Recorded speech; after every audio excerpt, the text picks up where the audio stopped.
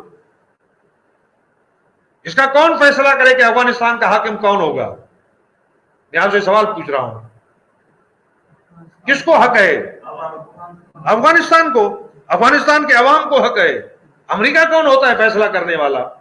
بھائی آپ کا گھر ہے, آپ اپنے گھر میں 2 کمرے بناتے ہیں یا 4 کمرے بناتے ہیں, کس کو حق ہے یہ فیصلہ کرنے کا؟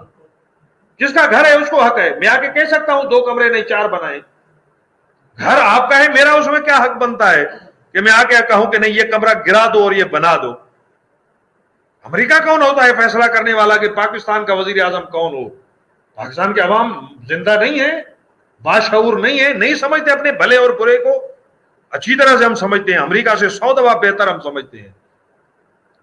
دنیا کے لوگوں کو اپنا غلام سمجھنا, ہر ملک کے اندر مداخلت کرنا, ہر ملک کے معاملات کو بدماشی کے ساتھ آ کر دیکھنا, بمباری کرنا. کبھی پاکستان کی حدود میں آپ نے دیکھا پاکستان میں کتنے ڈرون حملے کیے امریکہ نے. مشرف کے دور میں, مشرف ایک بدبخت انسان, ایک بزدل انسان, ایک شیطان صفت انسان, کتے ہاتھ میں لے کر کھیلنے والا اور شراب پینے والا ایک بدکردار انسان, اس نے پاکستان کی سالمیت کو برباد کر کے رکھ دیا. پاکستان ایک عظیم ملک ہے, ایک طاقتور ملک ہے, ایک غیرت مند انسانوں کا, غیرت مند مسلمانوں کا ملک ہے. امریکہ باپ کی جاگیر ہے, اس کے ڈرون طیارے یہاں آئیں, بمباری کر کے پھر بھاگ کے چلے جائیں. کوئی غیرت مند اجازت نہیں دیتا کہ کوئی دوسرا آئے اس کے گھر کے اندر آ کے کسی چیز کو اٹھا کے لے جائے, اس کی بیٹی کو اٹھا کے لے جائے, اس کے بیٹے کو اٹھا کے لے جائے. آپ تصور کر سکتے ہیں کوئی غیرت مند اجازت دیتا ہے کوئی بدماش آئے اس کے بیٹے کو اغوا کر کے لے جائے یا اس کی بیٹی کو اٹھا کے لے جائے؟ کوئی اجازت دیتا ہے کوئی غیرت مند انسان؟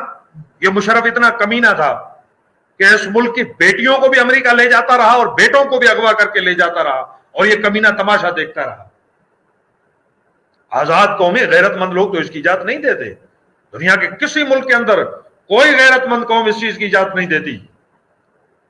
میرے بیٹے نے اگر جرم کیا ہے میں خود اس کو سزا دوں گا, اگر 1 تھپڑ نہیں میں 10 تھپڑ ماروں گا اس کو, لیکن میں اجازت تو نہیں دوں گا کہ غیر آ کر میرے بیٹے کو مارے اور اس کو اٹھا کے لے جائے.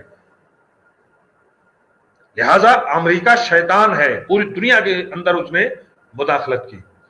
اس شیطان کے مقابلے میں کون ہے جو حق کا علم لے کر نکلا, جو خدا کے دین کا پرچم لے کر نکلا؟ وہ عظیم انسان جس پر کروڑوں سلام ہوں, اس عظیم انسان کا نام امام خمینی ہے رحمت اللہ علیہ, رضوان اللہ علیہ. جس نے پوری دنیا میں کہا کہ یہ فرعون جو پوری دنیا میں اپنی بدماشی کر رہا ہے, میں اس کے مقابلے میں آیا ہوں, امریکہ کے مقابلے میں.